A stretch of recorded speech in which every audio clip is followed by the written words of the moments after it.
Hello guys, നമ്മുടെ ജീവിതത്തിലെ ഓരോ ദിവസവും ഓരോ രീതിയിലായിരിക്കും അല്ലേ.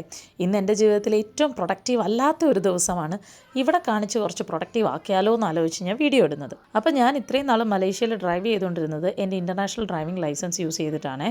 ഓരോ വർഷവും നാട്ടിൽ പോകുമ്പോൾ അത് പുതുക്കിയിട്ട് വരും. കൊറോണയുടെ സമയം മുതൽ നമുക്ക് ഇൻ്റർനാഷണൽ ഡ്രൈവിംഗ് ലൈസൻസ് ഉണ്ടെങ്കിൽ അത് മലേഷ്യൻ ഡ്രൈവിംഗ് ലൈസൻസിലോട്ട് കൺവേർട്ട് ചെയ്യുന്ന ഒരു പ്രോഗ്രാം ഉണ്ടായിരുന്നു. എൻ്റെ നിർഭാഗ്യത്തിന് ഞാൻ അതിന് കൊടുത്തപ്പോഴത്തേക്ക് ആ പ്രോഗ്രാം സ്റ്റോപ്പ് ചെയ്തു. ഇനിയിപ്പോൾ മലേഷ്യൻ ഡ്രൈവിംഗ് ലൈസൻസ് തന്നെ എടുക്കാമെന്ന് വിചാരിച്ചു.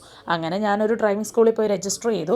ആദ്യം തന്നെ അവർ പറഞ്ഞത് ലേണേഴ്സിൻ്റെ ക്ലാസ് അറ്റൻഡ് ചെയ്യണമെന്നാണ്. ആ പറഞ്ഞ ക്ലാസ് അറ്റൻഡ് ചെയ്യാനാണ് രാവിലെ തന്നെ ഞാനിവിടെ കിട്ടിയൊരുങ്ങി വന്നിരിക്കുന്നത്. ഈ ക്ലാസ്സിൽ അറ്റൻഡൻസ് ഇല്ലെങ്കിൽ എനിക്ക് ലേണേഴ്സ് പരീക്ഷ എഴുതാൻ പറ്റത്തില്ല. ലേണേഴ്സിൻ്റെ പരീക്ഷ എഴുതി പാസ്സായതിനു ശേഷം 20 മണിക്കൂറിൻ്റെ ഡ്രൈവിംഗ് ട്രെയിനിങ് ഉണ്ട്. അത് ഡ്രൈവിംഗ് അറിയാമെങ്കിലും ഇല്ലെങ്കിലും അറ്റൻഡ് ചെയ്താൽ പറ്റത്തുള്ളൂ. 20 മണിക്കൂർ തികച്ചാൽ മാത്രമേ നിങ്ങൾക്ക് മെയിൻ പ്രാക്ടിക്കൽ ടെസ്റ്റിന് വേണ്ടിയിട്ട് അപ്ലൈ ചെയ്യാൻ പറ്റത്തുള്ളൂ. ദോഷം പറയരുത്, എനിക്ക് ട്രെയിനിങ്ങിന് വന്ന സാറ് നല്ല ഒന്നാം തരമായിട്ട് ക്ലാസ് എടുത്തു.